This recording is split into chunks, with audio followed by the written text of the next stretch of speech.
Welcome to video 3 on judgment. In today's video, we're going to take a deeper look at the judgments placed on us by other people, and we're going to break through the fear of those judgments. Now, going back to your video 2, you had an action item. Your action item was to identify the mirrors in your life. First, you found a direct reflection mirror using the phrase, "just like me." And then you looked for funhouse mirrors, and you identified possible negative limiting beliefs by asking, what am I afraid of being seen as? How did it go? What did you learn about yourselves? In the last video, we talked about our judgments of others and mirroring. In today's video, we're going to discuss others' judgments of us. So let's jump right in. In fact, I have a question. Do you ever feel judged? Of course, we are all exposed to judgment from others. This is part of the human experience.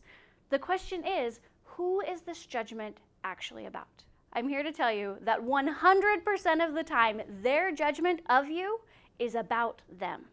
Their judgment about you actually has nothing to do with you. Another example of this, Doug, I really like your beard. Now, maybe I like beards, maybe I like Doug, and I wanted to give him a compliment, but in either one of my opinions, they have nothing to do with Doug. They're my opinions about what I like and what I don't like. Another example of this, Doug, when I met you for the first time, I actually totally hated you. My ex's name was Doug. Now, what if Doug had chosen to take that on? What if I had just said, I hated you when I first met you, and he had chosen to feel hated, to really take it on, not knowing that it was about my ex's name, something that was completely out of his control. It seems silly here, but actually we do this all the time. We assign motive to other people's comments without even knowing why they feel the way that they do. It's a dangerous thought, and yet we do it all the time. Thank you, Doug. But here's the catch. If their opinion or their judgment has an emotional effect on you, then it might be true for you. Meaning, if it hurts, there might be some energy there that we're going to want to take a look at. In fact, I have another kind of fun, simple demonstration for you. Everyone hold out your right hand for me. Just place it up, palm up. Go ahead and take your left index finger and start poking your arm. Just poke, poke, poke, poke, poke, poke, poke, poke. Does that hurt? Probably not. But if I were to have a big bruise there or a big open wound and I start poking at it, then it's going to hurt. The same is true about judgments. If I have a limiting belief of I'm unlovable or I'm a failure, and that gets triggered by a comment or a judgment, then it's going to hurt. But if I don't have a limiting belief, then there's nothing for them to poke at. It simply doesn't hurt. A guru in this topic, Byron Katie, says this: if someone says something about you, it might be true. If it affects you, then it is true for you. Now, might they actually not like me? Maybe, and that's okay. It has nothing to do with me. It's their judgment. The question is, do I have a reaction to it? If so, this is where our accountability lies and where we actually can take back our control. Another example, have you ever been to the grocery store, maybe during the holiday season when they've got that big one aisle that's just full of candy, and you observe the child in that candy aisle? Maybe the child was actually with you in the candy aisle, and they asked you for some candy, and you said no because, no candy before lunch.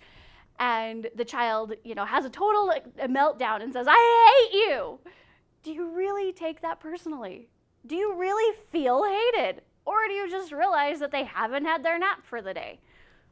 Now, what we don't realize is that that same child has grown up and is now our coworker in the cubicle next to us, and they're having a bad day, and suddenly we think that what they say actually means something about us, when in reality, they just haven't had their nap. It's just how they are showing up. It is 100% about them. I have another example for you. It's a story about the Buddha. In this story, Buddha was walking through a village and was approached by a very angry and rude man. This man began insulting him, saying all kind of rude words to him. However, the Buddha was not upset by these insults.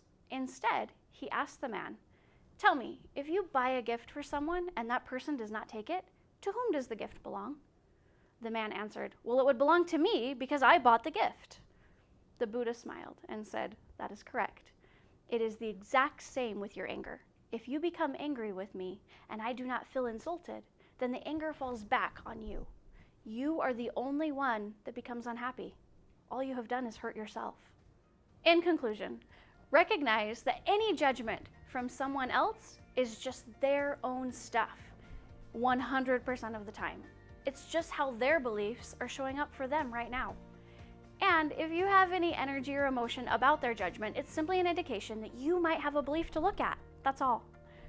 Now, recognizing that judgment happens no matter what we do, in the next video, we're going to learn how to let go of those judgments.